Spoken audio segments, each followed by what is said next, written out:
What's up, ladies and gentlemen, and welcome to another episode of New Book Who Dis. I am your host, DeathMetalHero, and technical difficulties cannot stop this show. Welcome back to the one and only Mr. Phillip Diaz, and we're talking the man with no strings. How you doing this evening, brother? Amazing. Excellent. Couldn't be better. That is fantastic to hear, man.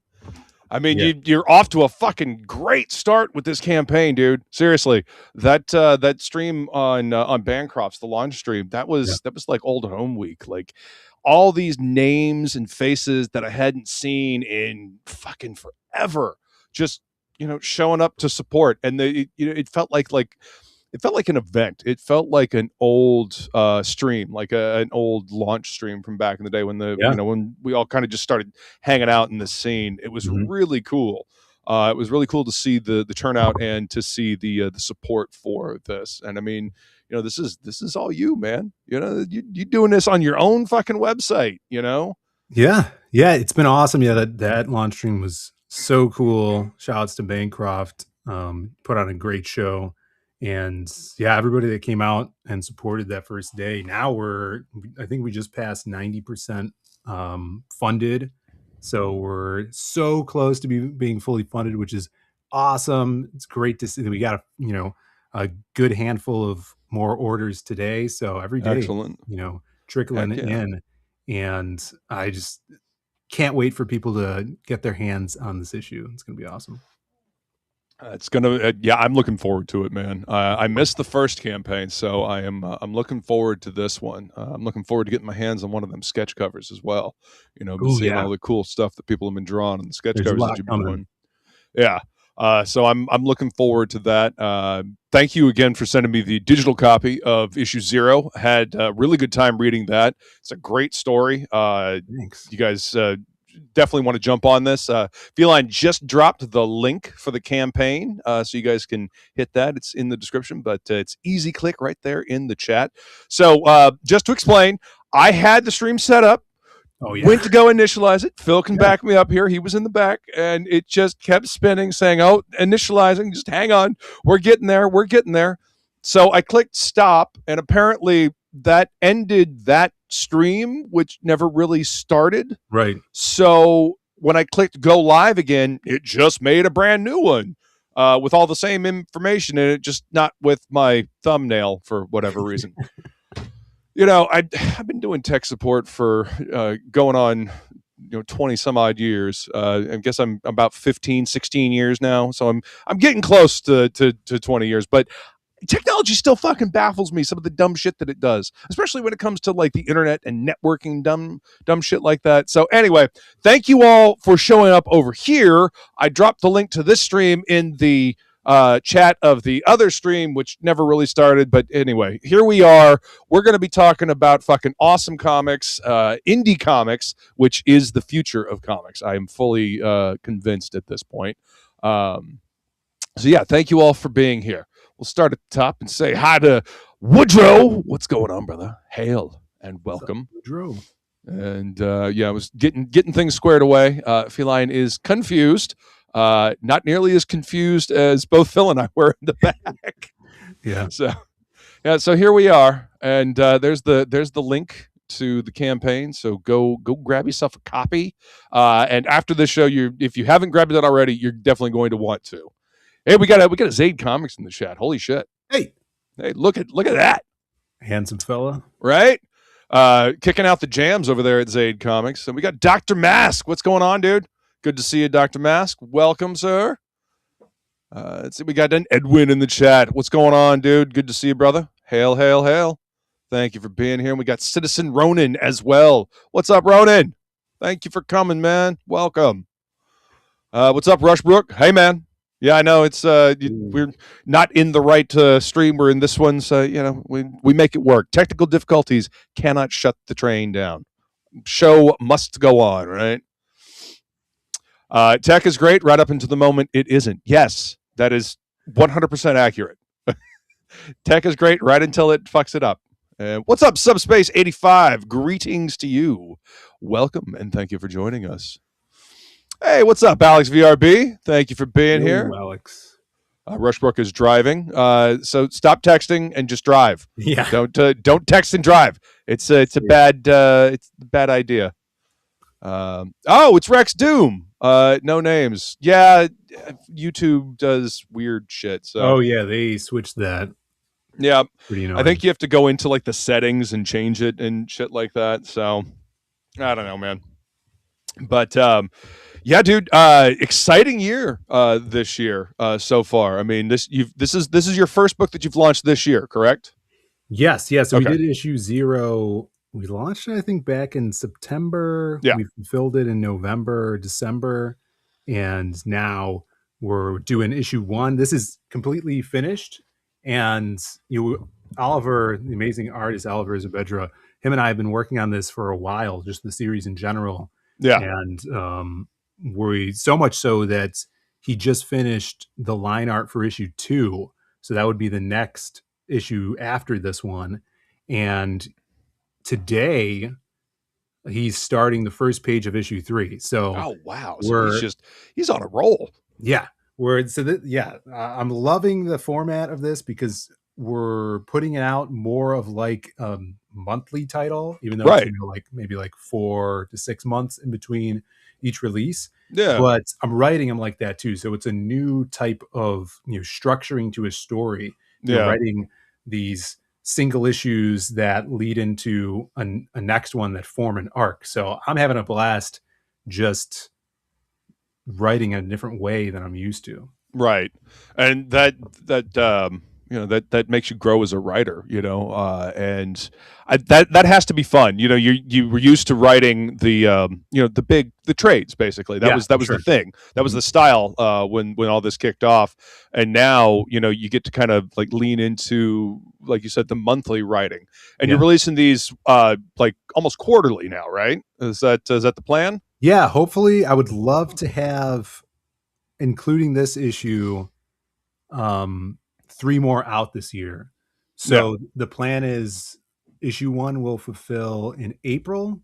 Okay. And then we have Heroes Con in June. Yeah. And I think I'm going to do early release Heroes Con exclusives for issue 2 that you can only get at Heroes Con. And then we'll put the pre-order up on the site, put them out like that. And so 2 will definitely be out this year. 3, we'll see, because he's starting right now. Right. We'll see how quickly we can get through. I think it's going to be like 26 pages for issue 3. Yeah. I mean, he seems to be pretty speedy about it. I mean, you gave him a fair bit of lead time, with the issue 0 in this one. So I mean, hopefully. And the other thing I wanted to point out is I was looking at the campaign page, which we are going to take a look at here in a little bit. You got 28 pages in this issue 1, which is awesome. I mean, that's more pages than you're going to get in a mainstream book that you're going to get in the comic shop. They're usually about 22. Yeah, so. This originally, when I finished the script, it was 26 pages. And then as I was lettering it, I'm like, oh, there's room for some more character moments here to flesh out the world a little bit. So we added 2 more pages. After he finished drawing issue 2, he went back to this one.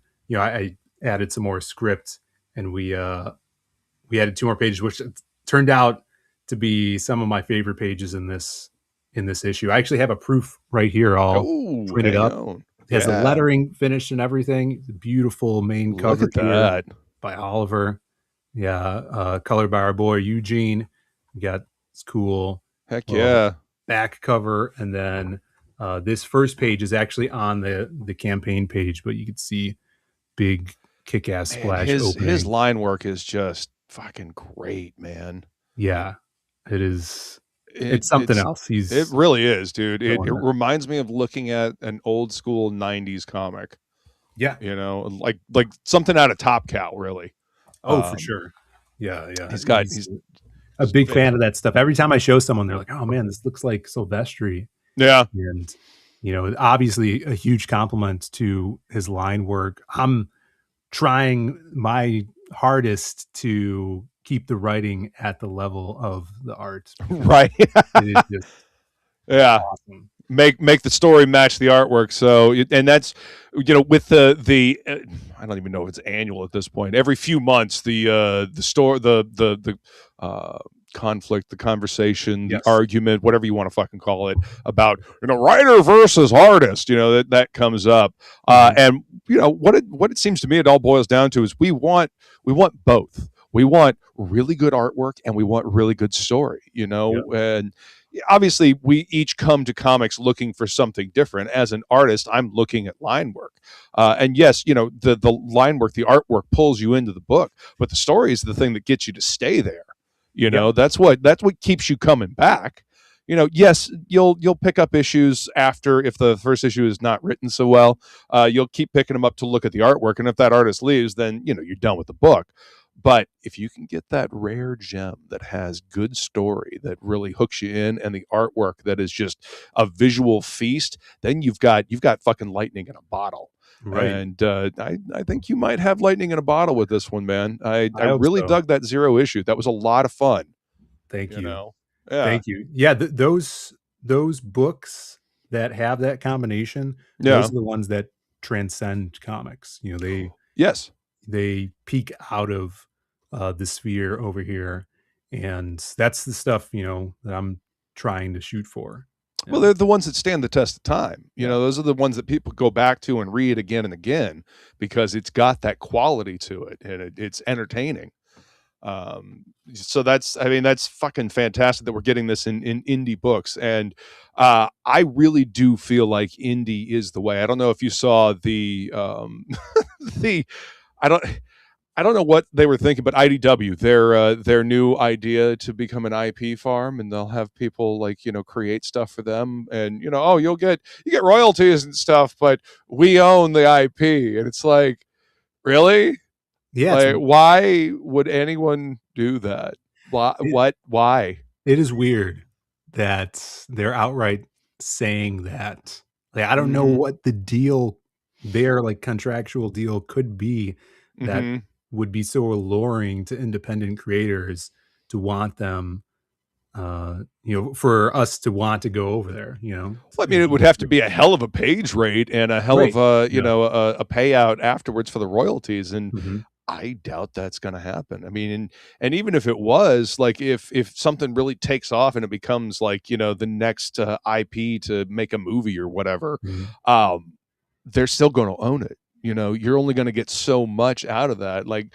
There really is, there's not enough incentive for independent creators to create something for another company that they will then be able to profit off of for years and years and years. It's just, there's no incentive to it. Right. Not while, Image still exists. If you have something that is so so good looking for a company, why wouldn't Image just publish you and then take their small little bit, and then it's merit-based stuff and it's going to blow up. What does IDW have to offer that would bring over a young Kirkman with Invincible? When he I can't see anything. I mean, they don't even have connections to Hollywood, as far as I know. They don't have deals in place to kind of push things forward. I mean, just through their licensing. I mean, the bulk of what they've put out has been licensed properties. Yep. What's up, Well Red? Good to see you. And he says, "Hey fellas, what up? What up, sir? Good to see you." That's the cover that I got, says Roden. Oliver is a freaking beast. He did my logo and a cover and pre-press. Dude is solid talent and a great guy. I love working with him. Hell yeah. Yeah, he's amazing. Phil working with top talent on all his books. Yeah, he's finding good people to work with. That's for sure. Trying. Writer versus artist is stupid. The story is what matters, but the story is told by the art as much as the dialogue. Exactly, Alex. Exactly. Hey, what's up, Nail Bunny? Welcome. Good to see you. Hello. Dr. Mass says, LOL, IDW. Weren't they kicked off the stock exchange? They just need to pack it in. They probably will sooner rather than later, man. What's up, Paulus Arcs? Good to see you, sir. Hey, Paulus. Apparently YouTube doesn't allow me to say gentlemen after hailing. Interesting. Gentlemen. Right. But yeah, getting back to the IDW thing, yeah, there's no incentive there. And Jimmy Palmiotti posted something on X, and I responded to it, and it's like more and more it seems like doing your own thing is the way to go. Like what you're doing, like doing your own books. You've got to do the legwork anyway. You've got to promote the book. You've got to pound the pavement, putting it out there, getting it in front of people, building up the hype for it. You might as well invest in yourself and build the thing on your own rather than build it for somebody else. Like, why would you build it for somebody else and let them take the lion's share of the profit when you can do that for yourself, believe in yourself, invest in yourself, and build something for yourself, like what you guys are doing? You're now printing this shit on your own. You're printing your own damn books. Don't need nobody. Yeah, Phil's a strong independent publisher. Don't need no publisher. It's crazy. I never thought we'd be in the position we are now where we could print our own stuff. It makes putting steady books out regularly possible for us. Yeah. And that's why this series, like, I'm so excited for it, because I have so many plots planned out for it, and having it, and we can actually do an ongoing series now. Oliver seems super on board with it, so we could potentially do 20 plus issues with this. Heck and yeah, all printed in house. And that, as creators know, printing is a big cost on independent when you're self-publishing. So to cut that out, it's amazing. Citizen Ronan brings up Pete Samedi. Yeah, Pete Samedi's been doing this for how long has he been doing this now? 20 years with Alterna. So I mean, he's the OG at this stuff, and he's printing his own books now too, instead of having to fight with printers to get them to do it properly. And I think it's great. I want to see more of this. I mean, this is true DIY independence. This is independent comics the way they should be. Done right. It's fucking fantastic, man. I love seeing it. And this is what I mean when I say this is the way. This is the way to do it. Own 100% of your IP. Own your production line. That way, nobody can shut you down. You just keep doing your thing. Go to conventions. We can still do the live streaming thing, talking to fans. You cut out the middleman. Yeah, it's great. I was just at a con a couple weeks ago in Indiana, and I was walking the floor while Brandon was manning the table, and I turned and looked at this table, and it's this guy standing there. It's the classic old school indie comic. It's holding a sign that says, "Hey, would you like to hear about my comic?" And it's like, when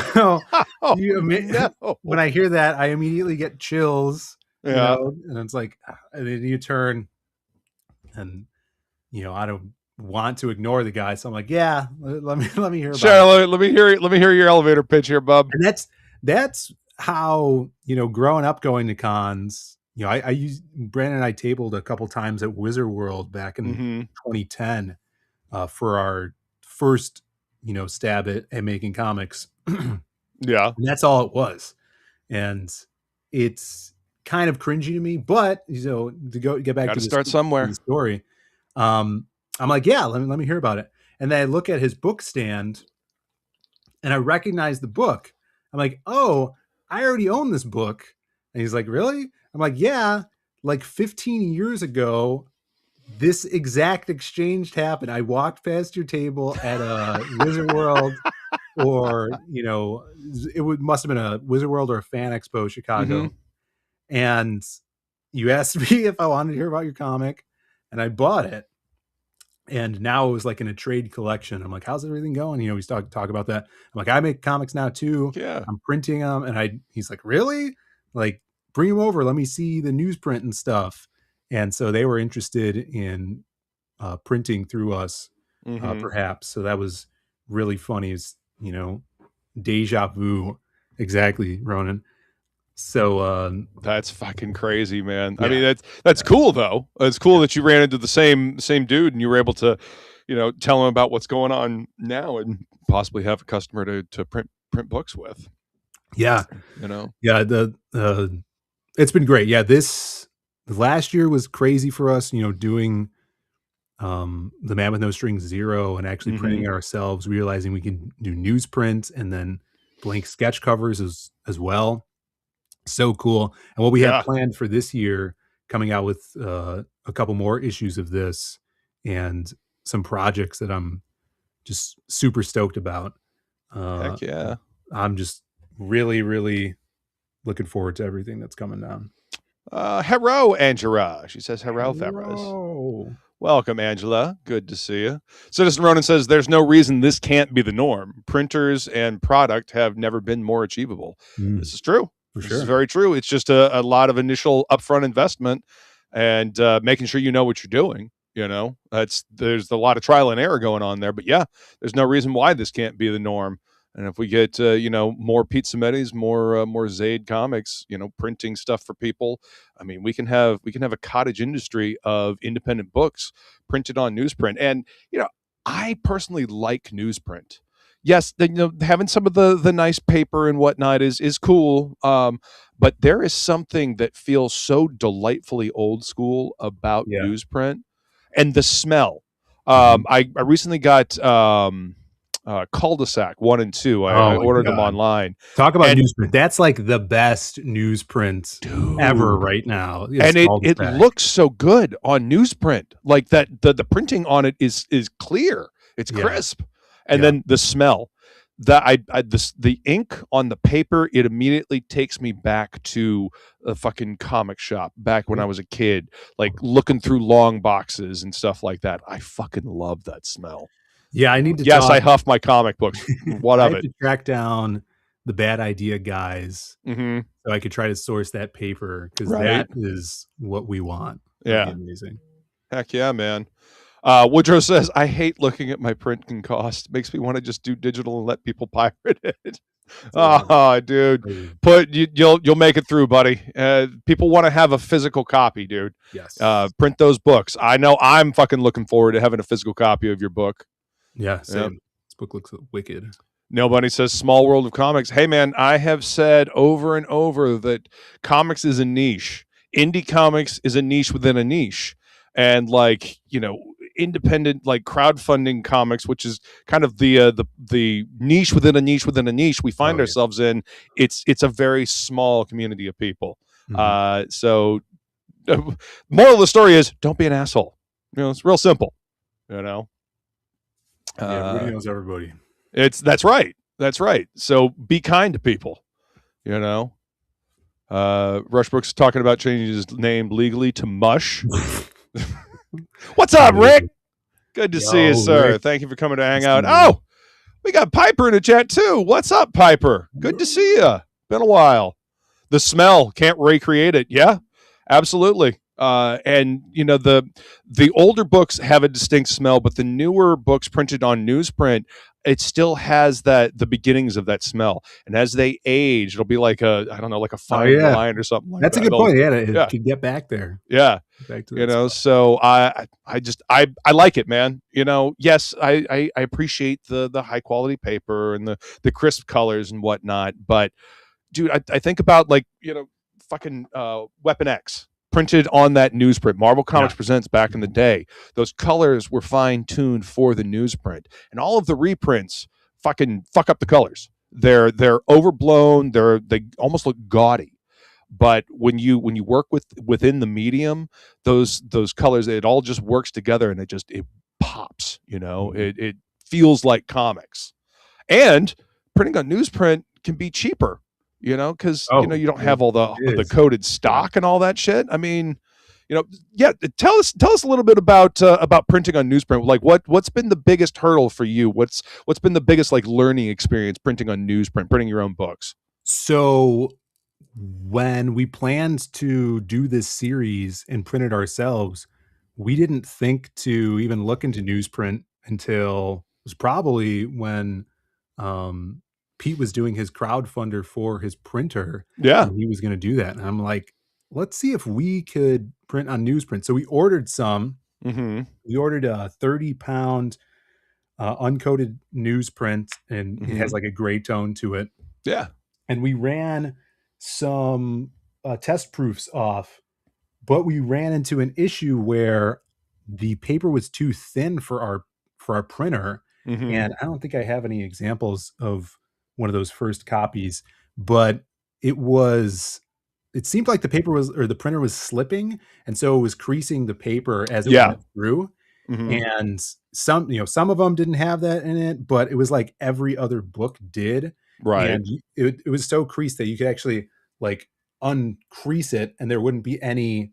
It would just be blank, like, Yeah. and no ink had touched that spot. So we're like, oh, we can't have this. Yeah. So we're like, what if we up the weight of the paper? We went with a thicker paper. We're printing on 50-pound now, which is better. There's none of that creasing at all. Excellent. And it's toothier as well, which I love that yeah, like that gruff texture feeling to it. Mm-hmm. And it works great. We're having no issues with that. That's what we did the whole run of issue 0 on, and then now issue 1. And I showed, where is it? I showed this off on John's Longbox last night. And this is just a test print of our Masquerade news strips that we've been doing on for our channel members. Oh. And I just use this badass piece, Dan Dahl piece, as a placeholder. Nice. Super wicked. And this cover is actually on newsprint as well. So no kidding. Wow. Our regular newsprint books have not newsprint cover, like right school comics, but this actually is newsprint, and it's got a cool feeling to it. But you can see that honestly looks like an old school comic from like the 80s or something. That cover, yeah, it kind of reminds me. You remember the Anarchy character that showed up in Batman? Oh, like yeah, in the like the late 80s, early 90s. Yeah, that's what that reminds me of. Just the colors. Yeah, that's fucking cool, dude. Yeah, Dan does some kick-ass retro colors. Yeah, he does. But look at that; it's got it has the gray tone to it, and I would love to print these strips like this one day. Oh, cool! Now yeah, look how crisp the lines are. This is on that 50-pound newsprint paper. Yep. Yes. Yep. That's fantastic, dude. Check that out. Yeah, Alan on that. So good. That's Howell, right? What's that? Alan Alonso, Howell Comics, doing that. Comics, yeah, he does great work, man. I love his line work too. Yeah, no, that's fucking awesome, man. I love newsprint. I love the fact that it's kind of coming back, and I find it funny that Pete's been doing newsprint for years and years and years, and he decides that he's going to get his own printer and do his own printing, and now the rest of the industry is kind of like, hang on a second, because you got Bad Idea printing stuff on newsprint. They did a little issue 0 of Death Planet on newsprint. Yes. I didn't realize they were doing Cul-de-sac on newsprint until I got the books. But it works, man. I would love to see more newsprint, and people are taking notice. So, and the quality, Death Planet. There you go. I knew I had it somewhere. Yeah, this is they put this out at C2E2, and they were giving away for free. But yeah, that's cool. This quality is what we want to source eventually. I think it's a little thicker than ours, and it has a lot more texture to it, but it's great. Yeah.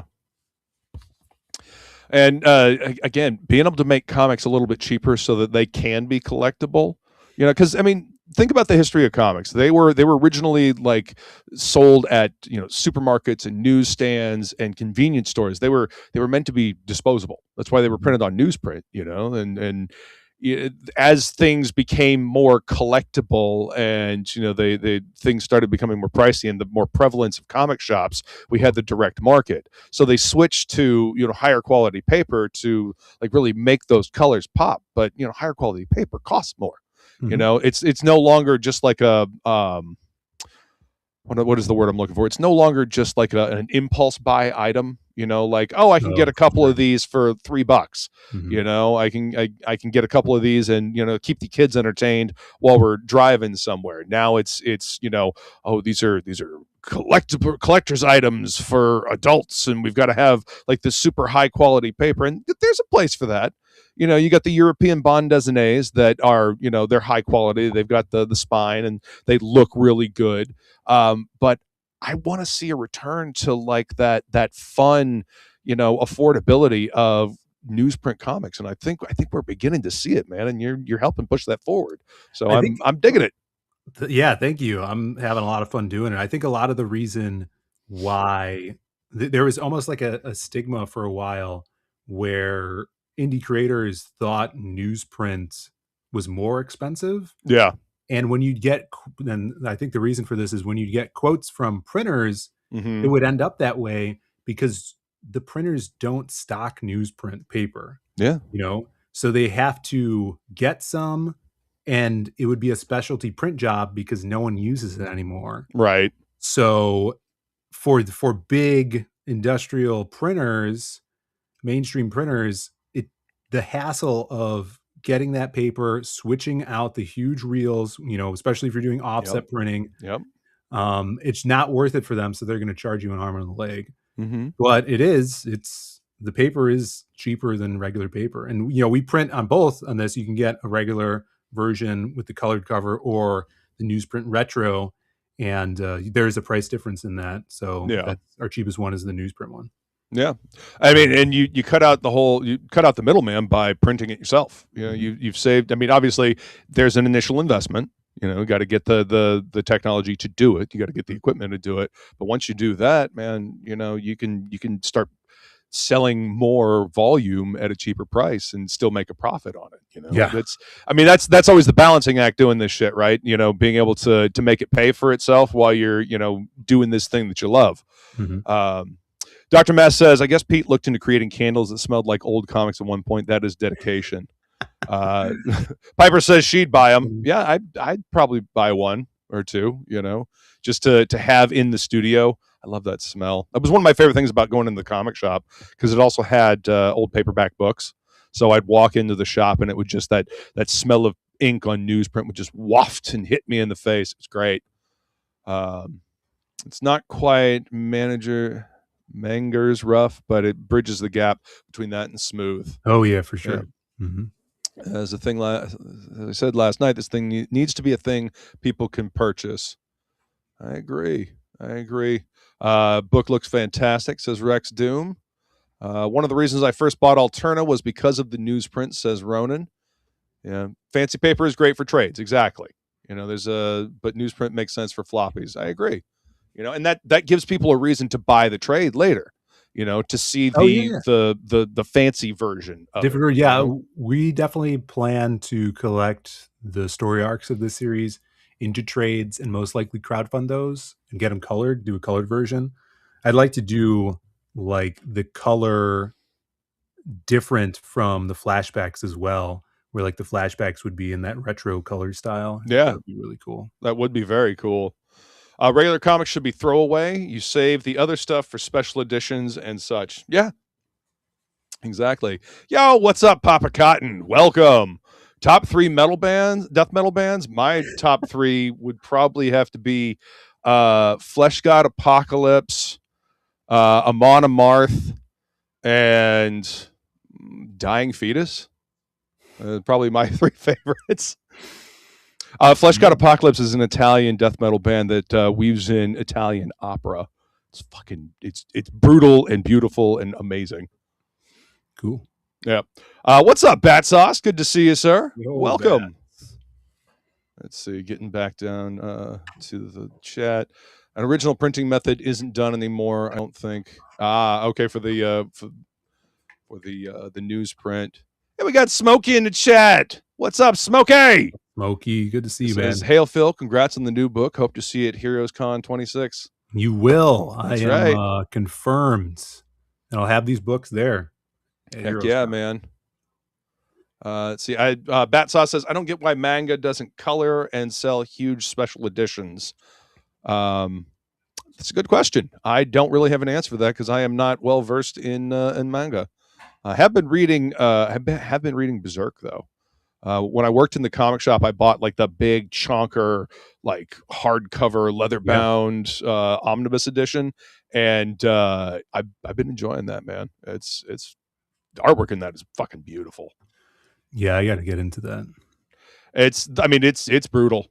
Like there is some messed up shit in that book, but it is worth picking up.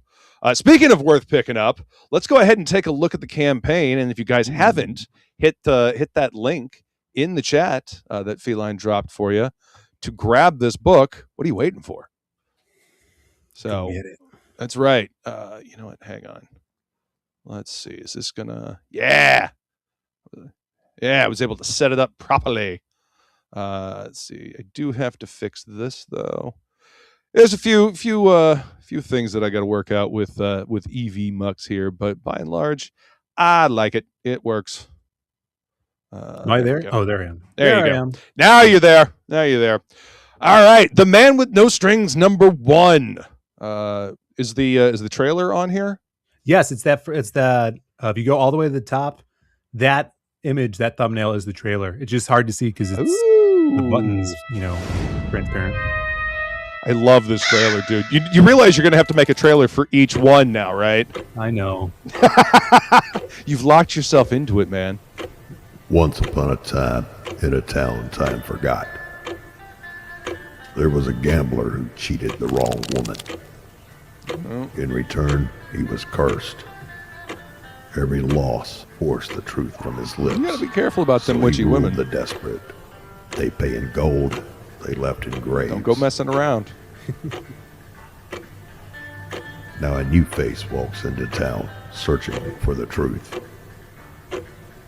Which way does a dead man ride to wrangle his revenge? One game, one chance, only one winner.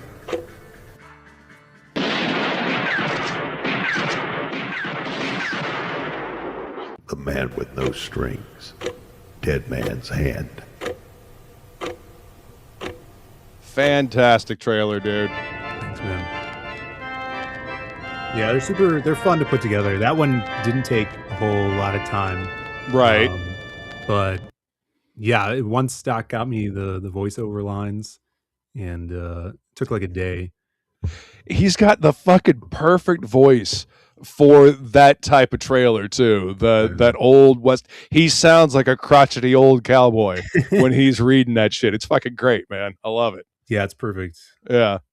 And on your own website, dude. That's the other thing that I'm really loving this push in our scene in indie comics in general is pushing for their own website. I also think that's part of the new way things will be done. Sure, you've got crowdfunding websites and whatnot, but being able to have your own website, that way you push traffic to it, you're building up the hype, you're sending people to your site where they can find other things that you have available. Oh yeah. Sure. And being able to crowdfund it, basically, do your own pre-orders and have your own goals and everything like that set up on your website. I mean, that's why pay somebody else to do that?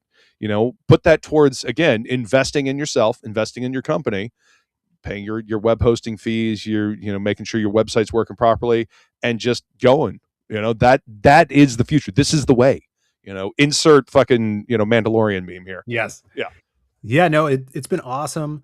This is the second time we're doing the pre-order campaigns on our site alone. We've had this site for years and we've sold a lot through it, but actually doing a event on the site has been really cool, and have some awesome options for you guys. Definitely check out everything on there. The shirts, we do have shirts from the previous campaign that just stay up there. Those will just ship out right away. So if you do order a shirt through here, you should probably get it in like a week and a half, 2 weeks.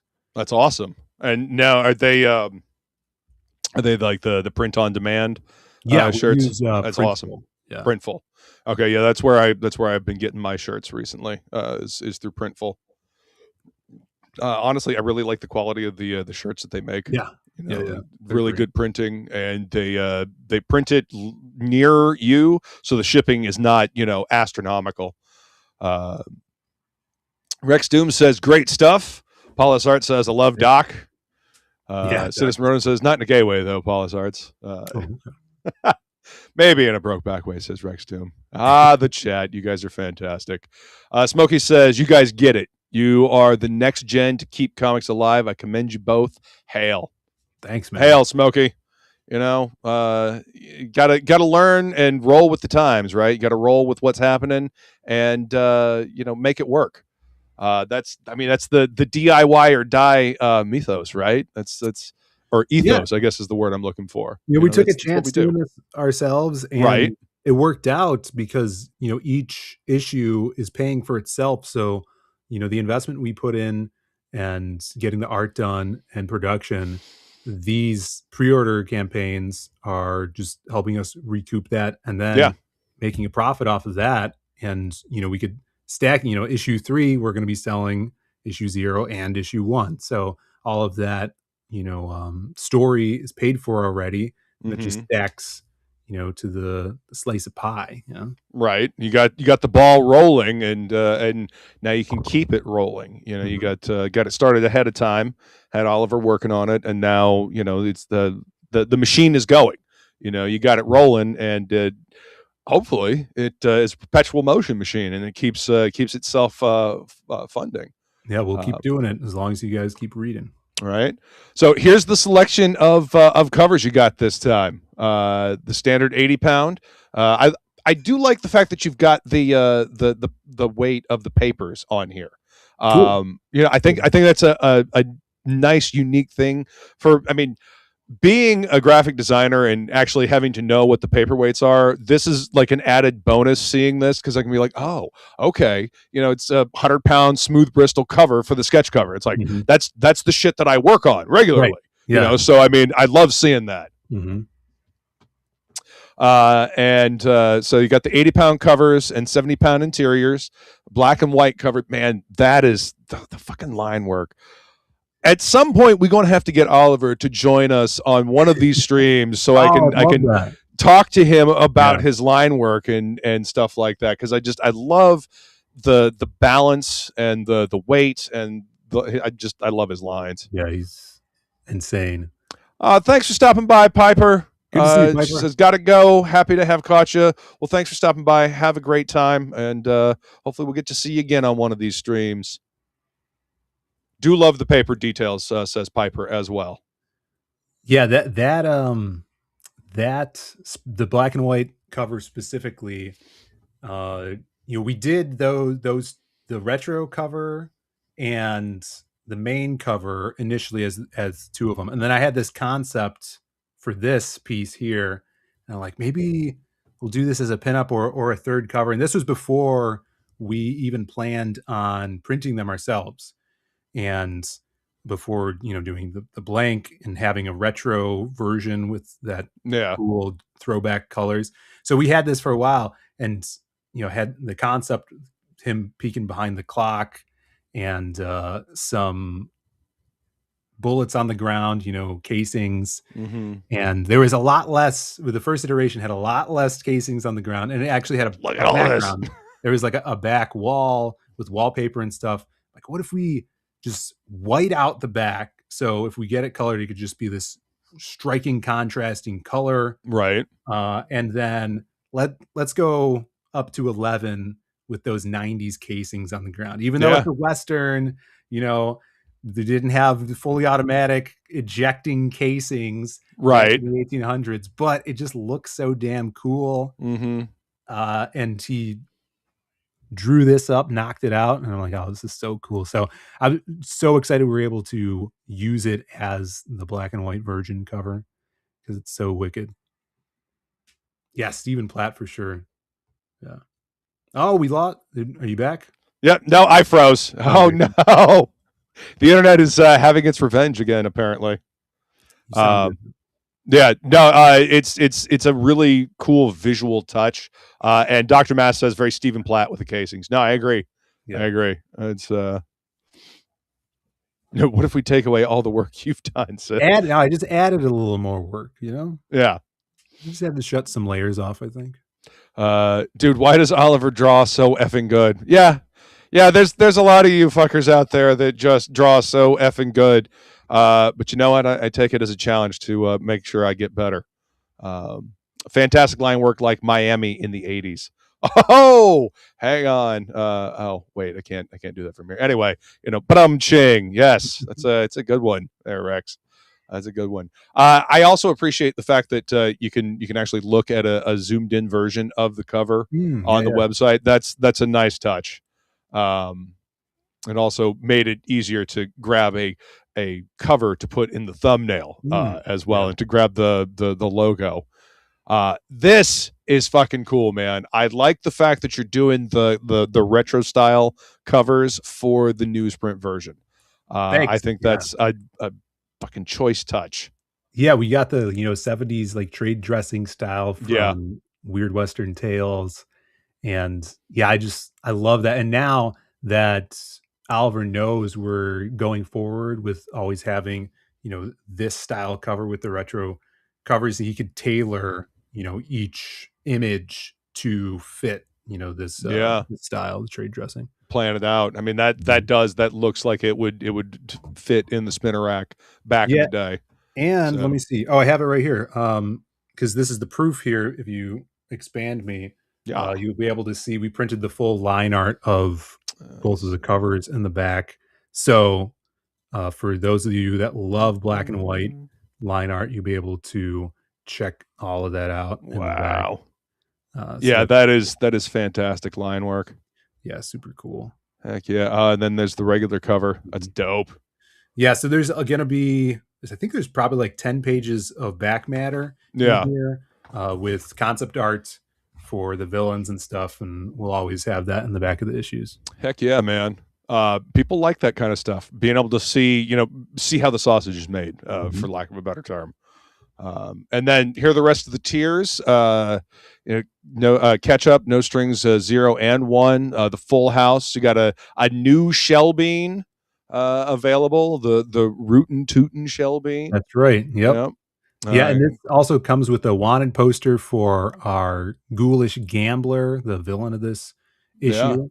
So we did the Man with No Strings wanted poster for issue 0, which is still available in the add-ons, and then this one comes in this pack, or you could add it on. Nice. Again, I do appreciate the fact that you got zoomed in pictures of everything, so you can see it instead of it just being like a tiny little thumbnail. It's a nice touch, I really like the website, man. I feel like it serves the product well. It showcases what you're selling really well. And here's our boy Shelby doing some fucking badass work on the sketch cover. Yeah, that one sold Monday. Of course it did. We're gonna have a couple more from Shelby to throw on in the coming weeks. Heck yeah. Yeah. Speaking of people that do fucking fantastic work, and Shelby's line work always blows me away. He's crazy. Passions cover here. Yes. Still available. That's actually issue 0. So that was from the previous campaign. So that has issue 0 in it. And if you grab any sketch cover like this, original art one, we throw in a free reader copy. So even if you get this issue 01, it'll come with an issue 1, so you can read it. Excellent. That way you can actually read the book and you can appreciate the artwork, put it in a top loader and hang it on the wall. Yeah. And yes, shout out to Shani. Shani is the one that did your website. Yes. Yeah, she helped a bunch with the countdown timer and the actually funding bar. She's a wizard when it comes to that stuff. That's fucking awesome, man. Yeah, no, she did a fantastic job on the site, man. It's very easy to navigate. And you can clearly see the stuff that is that's for sale. This I remember you were showing this off on stream the other night. This is really cool. The layered sketch card. It's a unique thing as well. Howell did that one, right? Yes. Yeah. There's one more sketch card that he did that is even more impressive than this crazy technique that he used here with the layered thing. So we'll drop that Friday, I think, on our evening Diaz Brothers show, because it's insane when you guys see what he's got going on for trailblazing new technology for sketch cards. That's awesome. Yeah. That's fucking cool, man. Crim with no strings. That's fun. Nice little mashup of your characters here. Yeah. It's crazy the amount of time that these artists put in. Like, look at that. That's insane. Sketch cover. So blessed to work with all these awesome artists. Yeah, you get them kicking out the jams, man. You got some mighty talent working on these books, and it's good to see, man. I love seeing the talent congregate around, excitement, being excited about working on things like this. Rich Ayala, dude, I love this one. This one's so fucking cool. Yeah, Rich is badass. Heck yeah, man, that is dope. Well, we're coming up on 9 p.m. Guys, there's a special memorial to Felix Haas over on Bancroft's channel. So we're going to go ahead and wrap this episode up because I want everybody that wants to go over there to join the memorial to be able to do that. Just go hit the link that Feline has dropped into the chat right there. Go grab yourself a copy of this book. And if you missed the issue 0, you can get issue 0. You can get a bunch of different add-ons. Go check out the page, get the books. This is, I mean, as you can see, I was going to ask about what the future was, but we kind of already talked about that. You got all kinds of cool stuff coming out, more books out of this coming out this year. And, yeah, man, the next time you got something that you're ready to, talk about, bring it over here. We'll talk about it, Of course, man. Thank you so much for having me on. Yeah. And if you guys are on the fence, there is in the add-on section, a digital version for issue 0, which will get emailed to you as soon as you purchase it. So you could read that, give it a try, and then come back and pick up, a physical copy. Or issue 1, there's a digital copy, and all of the rest of the covers. So thank you so much for your time, Luke. It's always it's always a blast talking with you, man. Keep pushing the medium forward and keep having fun while you're doing it. Chat, you guys are amazing. Thank you so much. Go hit this link that Alex VRB just dropped. Let's go say goodbye to one of our own, the one and only Felix Haas, Link Slinger Extraordinaire. Go hit that link and join the memorial. Guys, you guys are awesome. We couldn't do this without you. We appreciate you being here, and we will see you next time. Later, everybody. See ya. Shop smart, shop S-smart.